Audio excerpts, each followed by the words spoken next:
Good morning, dear students.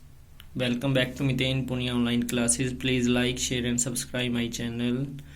Today we have discussed about chapter 7 combustion part 1. प्यारे बच्चों, आज हम चैप्टर 7 के बारे में पढ़ेंगे combustion. जैसे कि हम 6 चैप्टर में पढ़ते हैं कि सोर्सेज ऑफ एनर्जी क्या होते हैं, उसमें हम फ्यूल भी पढ़ते हैं. फ्यूल क्या होता है? एक ऐसा मटेरियल होता है जो हीट प्रोवाइड करता है, हीट एनर्जी प्रोड्यूस करता है. जब हम उसको बर्न करते हैं in air is called as fuel. ठीक है बेटे. तो जो मटेरियल जो हमें क्या करें, हीट प्रोवाइड करें बर्निंग के बाद इन एयर, उसको हम क्या बोलते हैं? फ्यूल बोलते हैं. इनके फ्यूल के टाइप हमने उसमें पढ़े हुए हैं. सॉलिड, लिक्विड, गैस स्टेट में हम इनको यूज करते हैं. इस चैप्टर में हम कंबस्शन के बारे में पढ़ेंगे. तो कंबस्शन क्या होता है? केमिकल प्रोसेस होता है जिसमें क्या करते हैं, हम सब्सटेंस को बर्न करते हैं in the presence of air और in the presence of oxygen. इन दोनों में डिफरेंस होता है. एयर में बहुत सारी गैसेज आ जाती हैं और ऑक्सीजन प्योर स्टेट में अगर हम यूज करते हैं, वो दोनों केस अलग अलग हैं. And produce heat and light. उस प्रोसेस को हम क्या बोलते हैं? कंबस्शन. एक केमिकल प्रोसेस जिसमें एक सब्सटेंस को बर्न किया जाता है in the presence of air और oxygen to produce heat and light, उसको हम क्या बोलते हैं? कंबस्शन. अब वो सब्सटेंस जिनमें बर्निंग आसानी से हो जाती है, जो कैच फायर इजीली कर लें, उनको हम कंबस्टिबल मटेरियल बोलते हैं. The substance that undergo combustion and catch fire easily. जैसे कि मैच स्टिक है, पेपर है, जल्दी कैच बर्न कर लेते हैं, एकदम से कैच फायर कर लेते हैं, तो उनको हम क्या बोलते हैं? Combustible material. अब जो नहीं करेंगे वो नॉन कंबस्टिबल मटेरियल हो गए. The substance that do not undergo combustion, उसको हम क्या बोलते हैं? Non combustible substance. जैसे कि ग्लास और आयरन नेल है. सपोर्टर ऑफ कंबस्शन, बहुत बार पूछे जाने वाला वो एलिमेंट का क्या नाम है जो सपोर्ट करता हो कंबस्शन को, उसका क्या नाम है? ऑक्सीजन. ऑक्सीजन बहुत जरूरी है सभी तरह के कंबस्शन के लिए. अकेली एयर में अगर ऑक्सीजन ना हो तो वो नहीं जलेगा. In pure oxygen substance burn 5 time faster. अगर हम एक सब्सटेंस की एयर में बर्निंग कर रहे हैं और एक प्योर ऑक्सीजन में, तो दोनों में कितना टाइम डिफरेंस होता है? 5 टाइम डिफरेंस होता है. 5 टाइम फास्टर बर्न होती है वो. Ignition temperature. इसके बाद क्या आता है बेटे? Ignition temperature.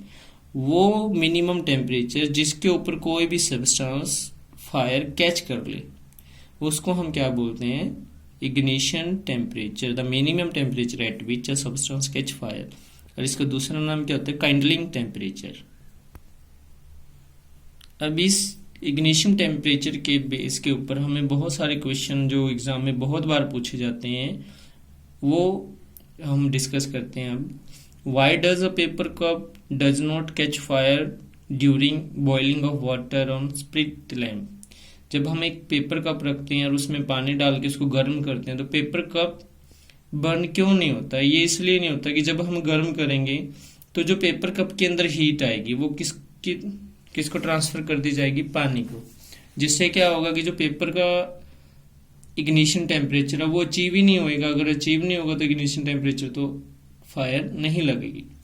सो देखिए, this is because a part of heat energy supplied to the paper cup transfer और passes on to the water, पानी के अंदर चली जाती है. जिससे क्या होता है कि जो इग्निशन टेम्परेचर है पेपर का वो अचीव नहीं होता, इसके कारण उसमें आग नहीं लगती. दूसरा देखिए आप, why does a white phosphorus catch fire spontaneously in summer. जो गर्मियों के अंदर व्हाइट फास्फोरस होता है वो एकदम से आग क्यों कैच कर लेता है? वो इसका रीजन क्या है? क्योंकि जो व्हाइट फास्फोरस होता है उसका जो इग्निशन टेम्परेचर होता है वो 35 डिग्री सेल्सियस होता है. तो आपको पता है कि जैसे गर्मियों में बहुत टाइम ऐसा होता है कि जो हमारा टेम्परेचर होता है, नॉर्मल टेम्परेचर होता है समर के अंदर, वो 35 डिग्री से ज़्यादा होता है. तो इसलिए वो क्या करता है, इग्निशन टेम्परेचर से ज़्यादा टेम्परेचर है तो एकदम से अपने आप आग पकड़ लेगा. This is because the ignition temperature of white phosphorus is 35 degree Celsius during summer. The room temperature after rise. तो जो गर्मियों के दिन होते हैं तो उसमें टेम्परेचर 35 से अबव हो जाता है तो एकदम से आग पकड़ लेता है वो. उसके बाद देखिए क्वेश्चन, जो मैच स्टिक होता है वो एकदम से लाइटेड अप हो जाती है जब हम उसको स्ट्राइक करते हैं रफ सरफेस. ऐसा क्यों होता है आपको पता है? जब दो रफ सरफेस एक दूसरे से क्या करती हैं, रबिंग होती है, तो उसमें क्या होता है कि फ्रिक्शन होता है. उस फ्रिक्शन के कारण क्या होता है? एनर्जी निकलती है और वो एनर्जी क्या करते हैं, हीट प्रोड्यूस करते हैं, जिससे कि जो मैच स्टिक है उसका इग्निशन टेम्परेचर उसके बराबर हो जाता है और हीट निकलने के कारण तो वो आग पकड़ लेती है। देखिए, this is because the tip of match stick contain red phosphorus. Red phosphorus होता है और कुछ केमिकल होते हैं। During striking with rough surface, जब रफ सरफेस से उसको स्ट्राइक किया जाता है तो उसमें एनर्जी निकलती है। इस एनर्जी के कारण क्या होगा, the ignition temperature of red phosphorus to catch fire, तो आसानी से वो क्या होगा, फायर को कैच कर लेगा। उसके बाद एक बर्निंग कैंडल है, गोज ऑफ, बंद हो जाती है जब हम उसके ऊपर हवा ब्लो करते हैं। ऐसा क्यों होता है, क्योंकि जो एयर करंट होता है हमारा वो क्या कर देता है, बर्निंग वैक्स वेपर के इग्निशन टेम्परेचर को डाउन कर देता है, लो कर देता है, जिससे वो आसानी से बंद हो जाती है। दूसरा, जो हमारी ब्रीथिंग है, जब हम एक्सहेल करते हैं उसमें कार्बन डाइऑक्साइड गैस होती है जो किसका काम करती है, फायर एक्सटिंग्विशर का काम करती है, इसलिए भी वो मोमबत्ती जलती मोमबत्ती बंद हो जाती है। उसके बाद बहुत बार क्वेश्चन पूछा जाता है कि जो एक आपने बर्निंग कैंडल है या जो भी मटेरियल, कंबस्टिबल मटेरियल है, उसमें आग लगा के रखनी है, सस्टेन करके रखना है, प्रोड्यूस करना, उसके लिए कंडीशंस क्या हैं। Name the 3 condition that are necessary for the producing और सस्टेनिंग कंबशन। तो क्या क्या होना जरूरी है, एक तो वो कंबस्टिबल मटेरियल हो, दूसरा कॉन्टिन्यूस सप्लाई ऑफ ऑक्सीजन और एयर हो, और तीसरा जो टेम्परेचर है वो अबव होना चाहिए कंबस्टिबल मटेरियल के इग्निशन टेम्परेचर से। The temperature should be above the ignition temperature of combustible material.